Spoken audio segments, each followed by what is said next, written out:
Olá! Recentemente popularizou-se na internet uma discussão em torno de arquétipos, sobre a suposta possibilidade de ativação de traços de personalidade e de comportamento através da afinização com essas figuras arquetípicas, o que acabou virando meme por ser também, de certa forma, um prato cheio para charlatões. O objetivo desse vídeo é falar um pouquinho sobre o conceito da definição de arquétipo e sua evolução através da história. Eu me chamo Paulo Agostinho e esse é o canal Rota Dentro.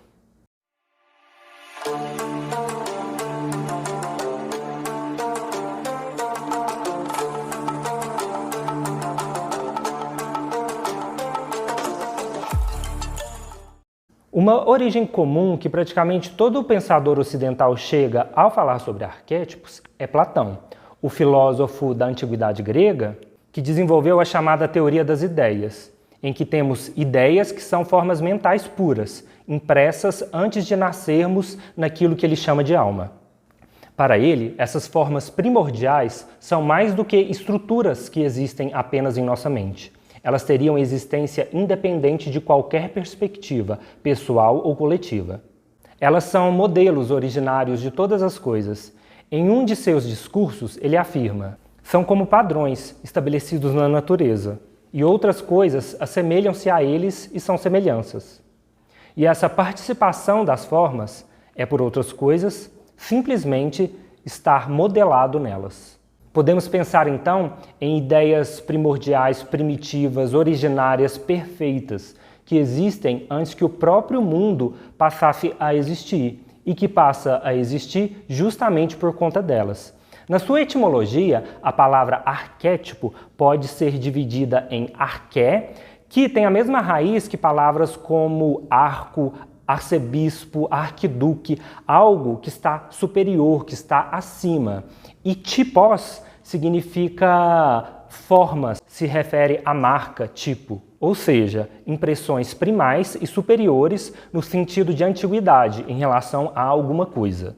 Diferentes escolas de pensamento de diferentes disciplinas, desde as mais metafísicas até as mais preocupadas em categorizar nossas formas e medidas de pensamento, elas sempre vão retomar essa fonte platônica de pensar a nossa relação com o mundo, de pensar a nossa relação com os símbolos. E se falar sobre linguagem simbólica e arquétipos está tão vivo hoje, ainda, é em parte também por causa de um pensador mais contemporâneo, Carl Gustav Jung, nascido no final do século XIX. Jung foi um psiquiatra e psicoterapeuta suíço, fundador da chamada psicologia analítica. Trabalhou um período com Freud, criador da psicanálise, até que os dois rompem por divergirem no modo como leem a psique humana. Segundo a perspectiva junguiana, os símbolos são a linguagem do inconsciente. E a mídia primitiva disponível desde a antiguidade para a gente entrar em contato com esse universo seriam os sonhos. Os símbolos são expressões do mundo conhecido que aludem ao mundo oculto.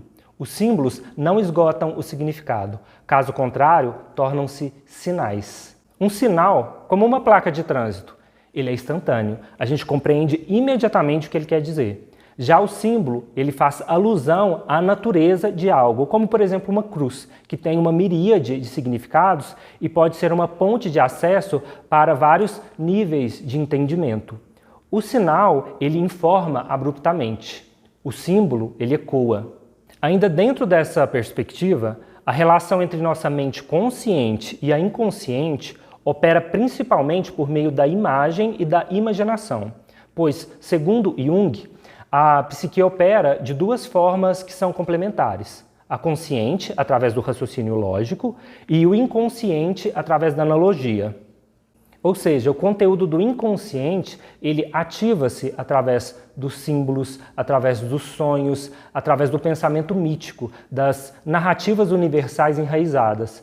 Para Jung, arquétipo é um drama universal sintetizado, pois apesar do ser humano ser único, cada qual na busca do seu próprio desenvolvimento, da sua própria individuação, daquilo que ele chama de tornar a si mesmo, ainda assim há processos que são compartilhados, que se repetem localmente, socialmente, globalmente.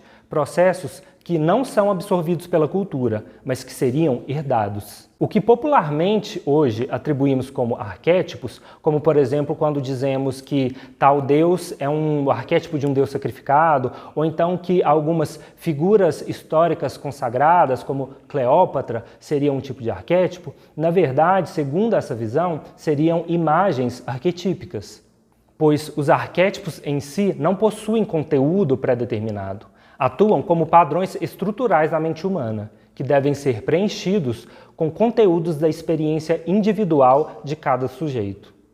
Jung certa vez disse que o arquétipo é o leito seco de um rio, é um padrão de probabilidade, a matéria-prima psíquica e afetiva através da qual nossos antepassados continuadamente atribuíram significado à experiência humana.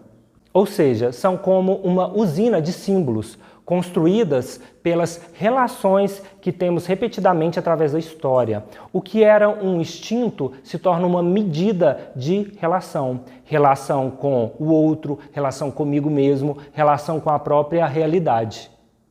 Para além de Platão, Jung se aproxima também de um pensador mais moderno, Kant, que falava sobre observarmos as coisas através das categorias do pensamento, da classificação da forma de pensar. Assim, os arquétipos seriam um a priori de percepção, uma forma de perceber inata, pré-existente, a partir das nossas capacidades de entendimento. Existem tantos tipos de arquétipos quanto são típicas as experiências humanas. Nascimento, iniciação social, salto de fé, morte, laços afetivos, sacrifício, sexualidade, cada uma delas preenchidas pelas experiências sociais e pessoais de cada indivíduo, que produzem então as ditas imagens arquetípicas, nas suas mais diversas expressões, como comportamentos, imagens e relações. Só pontuando também que caso você esteja gostando do conteúdo do canal, lembrar de curtir, compartilhar, procurar a gente no Instagram também pela mesma @RotaDentro, que ajuda muito. Então, para além dessa brincadeira que se popularizou na internet, existe todo um lastro de conhecimentos que embasam essa noção de arquétipo. Mais do que um tipo de postura ou personalidade que se possa ativar, eles podem ser entendidos como uma constante antropológica. Podem ser entendidos como estruturas básicas e universais da nossa psique, enquanto que os diferentes mitos desenvolvidos por diferentes povos durante a história podem ser entendidos como projeções desse mesmo padrão nosso, desse mesmo inconsciente coletivo, que acaba sendo um tema separado e que merece um vídeo separado no futuro. Fiquem ligados. Muito obrigado e até a próxima.